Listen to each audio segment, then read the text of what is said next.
नमस्कार। आकाशवाणी देहरादून से प्रादेशिक समाचारों के साथ मैं प्रियंका मलिक। पहले मुख्य समाचार।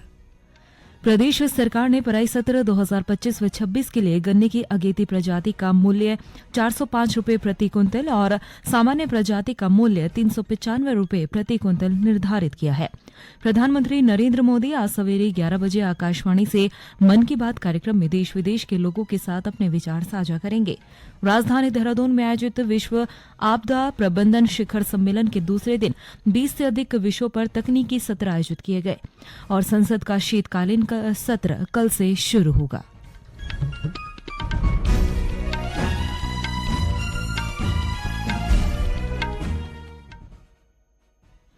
और अब समाचार विस्तार से। मुख्यमंत्री पुष्कर सिंह धामी ने पराई सत्र 2025 व 26 के लिए राज्य की चीनी मिलों द्वारा क्रय किए जाने वाले गन्ने के राज्य परामर्शित मूल्य में वृद्धि को स्वीकृति प्रदान की है। मुख्यमंत्री ने बताया कि नए पराई सत्र 2025 व 26 के लिए अगेती प्रजाति का मूल्य 405 रुपये प्रति क्विंटल और सामान्य प्रजाति का मूल्य 395 रुपये प्रति क्विंटल निर्धारित किया गया है। श्री धामी ने कहा, सरकार का लक्ष्य किसानों के आर्थिक सशक्तिकरण को गति देना और ये सुनिश्चित करना है कि गन्ना किसानों को उनकी उपज का पूर्ण और उचित मूल्य समय पर प्राप्त हो। इसी उद्देश्य के तहत वर्ष 2024 व 25 की तुलना में इस साल गन्ना मूल्य में उल्लेखनीय बढ़ोतरी की गई है। प्रधानमंत्री नरेंद्र मोदी आज सवेरे 11 बजे आकाशवाणी से मन की बात कार्यक्रम में देश विदेश के लोगों के साथ अपने विचार साझा करेंगे। ये इस मासिक रेडियो कार्यक्रम की 128वीं कड़ी होगी। ये कार्यक्रम आकाशवाणी और दूरदर्शन के समूचे नेटवर्क, आकाशवाणी समाचार वेबसाइट और news on AIR mobile app पर प्रसारित किया जाएगा। इसका सीधा प्रसारण आकाशवाणी समाचार, DD न्यूज, प्रधानमंत्री कार्यालय और सूचना तथा प्रसारण मंत्रालय के YouTube चैनलों पर भी किया जाएगा। आकाशवाणी हिंदी प्रसारण के बाद तुरंत क्षेत्रीय भाषाओं में भी इस कार्यक्रम का प्रसारण करेगा। क्षेत्रीय परिवहन कार्यालय RTO से जुड़े विभिन्न कार्यों का तेजी से डिजिटाइजेशन किया जा रहा है। वाहनों का रजिस्ट्रेशन, वाहन ट्रांसफर, टैक्स जमा करना और लाइसेंस से संबंधित कई प्रक्रियाएं अब ऑनलाइन होने वाली है।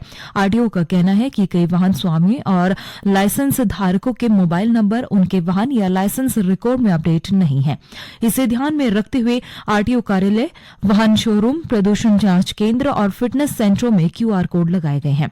वाहन स्वामी और लाइसेंस धारक इन QR कोड को स्कैन करके अपना मोबाइल नंबर आसानी से अपडेट कर सकते हैं। विकासनगर के ARTO मनीष तिवारी ने बताया कि मोबाइल नंबर अपडेट न होने से सिर्फ चालान व अन्य सूचनाएं समय पर प्राप्त नहीं होंगी, बल्कि वाहन ट्रांसफर, प्रदूषण जांच और इंश्योरेंस जैसी प्रक्रियाओं में भी सुविधा मिलेगी।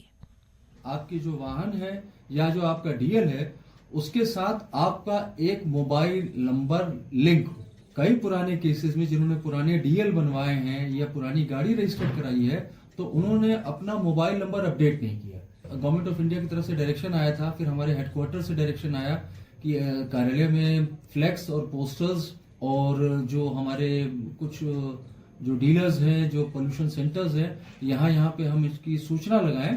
एक उसमें बहुत सिंपल सा है कि आपको एक QR कोड है, उसमें वो आप स्कैन करेंगे तो आप अपना मोबाइल नंबर उसमें अपडेट कर सकते हैं। राजधानी देहरादून में आयोजित विश्व आपदा प्रबंधन शिखर सम्मेलन के दूसरे दिन 20 से अधिक विषयों पर तकनीकी सत्र आयोजित किए गए, जिसमें उत्तराखंड सहित देश विदेश से आए शोधार्थियों ने अपने शोध पत्र प्रस्तुत किए। यह आयोजन आपदा प्रबंधन, जलवायु परिवर्तन, वैज्ञानिक नवाचार और तकनीकी विकास के क्षेत्र में कार्यरत विशेषज्ञों को एक साझा मंच प्रदान करता है। शिखर सम्मेलन के दौरान आपदा प्रबंधन में मीडिया की भूमिका पर एक विशेष सत्र भी आयोजित किया गया, जिसमें विभिन्न मीडिया प्लेटफॉर्म से जुड़े प्रतिष्ठित पत्रकारों ने प्रतिभाग कर विभिन्न विषयों पर अपने विचार साझा किए हैं। ये समाचार आकाशवाणी के देहरादून केंद्र से प्रसारित किए जा रहे हैं। ताज़ा समाचार के लिए आप हमारे सोशल मीडिया X व Facebook page Akashvani news Uttarakhand को फॉलो कर सकते हैं। साथ ही ये समाचार हमारे YouTube channel Akashvani news Uttarakhand पर भी उपलब्ध हैं। केंद्र सरकार ने कल से शुरू हो रहे संसद के शीतकालीन सत्र से पहले आज सर्वदलीय बैठक बुलाई है। संसदीय कार्य मंत्री किरण रिजिजू बैठक में संसद के दोनों सदनों के नेताओं से मुलाकात करेंगे। बैठक में सरकार सत्र के दौरान लोकसभा और राज्यसभा का सुचारू संचालन सुनिश्चित करने के लिए सभी राजनीतिक दलों से सहयोग मांगेंगे। शीतकालीन सत्र 1 दिसंबर से 19 दिसंबर तक चलेगा। पिथौरागढ़ के जिलाधिकारी आशीष कुमार भटगई की अध्यक्षता में कलेक्ट्रेट सभागार में एनसीआर और राजस्व पुलिस समन्वय बैठक आयोजित की गई। बैठक में जिलाधिकारी ने संबंधित अधिकारियों को भांग, अफीम, पोस्त और ड्रग्स की अवैध खेती और तस्करी पर कड़ी कार्रवाई के निर्देश दिए हैं। जिलाधिकारी ने कहा कि समाज में तेजी से बढ़ रहे नशे के प्रकोप को रोकने के लिए जिला प्रशासन लगातार जागरूकता अभियान चला रहा है और अवैध गतिविधियों में शामिल लोगों के खिलाफ कार्रवाई की जा रही है। नशे का प्रभाव हमारे समाज में बढ़ता जा रहा है, तो उसके संबंध में सभी को जागरूक करना और किस तरीके से उसको हम लोगों को कंट्रोल करना है और सब्सटेंस यूज को कम करते हुए उसको खत्म करना है। तो इसके संबंध में विस्तृत जो हमारी रूपरेखा है उसको हम लोगों के द्वारा बनाया जा रहा है और उस पर फिर हम लोग अमल भी करेंगे और सभी को साथ लेके, क्योंकि समाज के सभी अंग की इसमें मिलकर सहभागिता जरूरी है। कार्रवाई करना आवश्यक है समाज के हर अंग को, तो मिलकर काम करेंगे इसमें और इफेक्टिवली वर्क करने का हम लोग का प्लानिंग है, तो उस दिशा में जो है कार्रवाई की जाएगी। बागेश्वर जिले की तहसील गरुड़ में तैनात पटवारी प्रवीण टाकुली को विजिलेंस टीम ने 5,000 रुपए की रिश्वत लेते हुए रंगे हाथों गिरफ्तार किया है। शिकायत के आधार पर विजिलेंस टीम ने ट्रैप कार्रवाई की थी, जिसके दौरान पटवारी को नकदी लेते हुए पकड़ लिया गया। विजिलेंस अधिकारियों ने बताया कि आरोपी के खिलाफ भ्रष्टाचार निवारण अधिनियम के तहत मामला दर्ज कर आगे की कार्रवाई की जा रही है।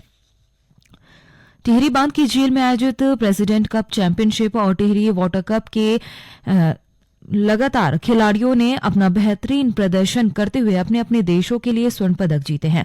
अब तक 9 स्वर्ण पदक जीतकर भारत पहले स्थान पर है, जबकि रूस 4 स्वर्ण पदकों के साथ दूसरे स्थान पर और कजाकिस्तान 3 स्वर्ण पदकों के साथ तीसरे स्थान पर है। एशियन काइकिंग एसोसिएशन के अध्यक्ष प्रशांत कुशवाहा ने बताया कि प्रधानमंत्री नरेंद्र मोदी की मंशा के अनुरूप आगामी ओलंपिक की तैयारियों को ध्यान में रखते हुए टिहरी बांध की झील में यह आयोजन बेहद महत्वपूर्ण है। इस प्रतियोगिता में भारत सहित 22 देशों के खिलाड़ी हिस्सा ले रहे हैं। माननीय प्रधानमंत्री जी और खेल मंत्री जी और भारत सरकार पीटी उषा जी का सपना है कि हम लोग 36 का ओलंपिक ऑर्गेनाइज करें। उस ओलंपिक को ऑर्गेनाइज करने के रास्ते में की तैयारियां हैं वो आज से ही चालू हो जाती। बहुत बड़ा इवेंट होता है ओलंपिक, पूरे वर्ल्ड दुनिया के 10,000 खिलाड़ी आते हैं, तो उसकी तैयारी के लिए हम लोगों को डायरेक्शन दिया गया है कि आप इंटरनेशनल ज्यादा से ज्यादा इवेंट कराएं ताकि विदेशी आए। उस रास्ते में हमने ये टिहरी कप को इस बार प्रेसिडेंट कप के साथ ज्वाइन किया है। इस इवेंट के थ्रू हमको आने वाले ओलंपिक्स जो होंगे उसको एक ये वेन्यू के रूप में, अभी ये कोई डिसाइडेड नहीं है, हम लोग प्रपोज कर सकते। चमोली जिले के नारायणबगड़ विकासखंड की बुंगा ग्राम पंचायत में सरकार जनता के द्वार कार्यक्रम के तहत बहुउद्देशीय शिविर का आयोजन किया है। शिविर में ग्रामीणों ने वन विभाग, स्वास्थ्य, शिक्षा, लोक निर्माण, जल निगम, जल संस्थान, संचार, विद्युत, सिंचाई सहित सभी विभागों से संबंधित 55 शिकायतें दर्ज कराई, जिनमें से 42 शिकायतों का मौके पर ही निस्तारण किया गया। शेष शिकायतों के त्वरित निस्तारण के लिए संबंधित विभागों को निर्देश दिए गए।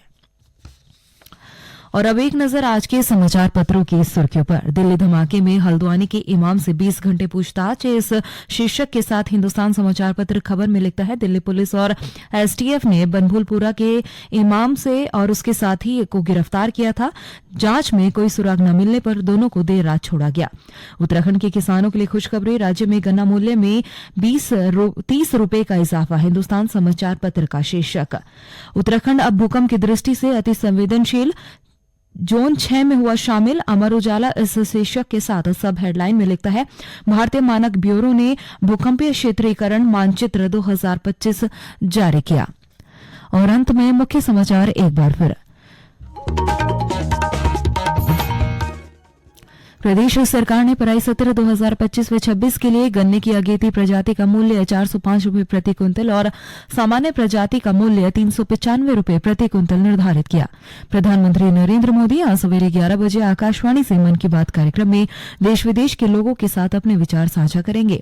राजधानी देहरादून में आयोजित विश्व आपदा प्रबंधन शिखर सम्मेलन के दूसरे दिन 20 से अधिक विषयों पर तकनीकी सत्र आयोजित किया गया और संसद का शीतकालीन सत्र कल से शुरू होगा। इसके साथ ही प्रादेशिक समाचारों का ये अंक समाप्त हुआ। नमस्कार।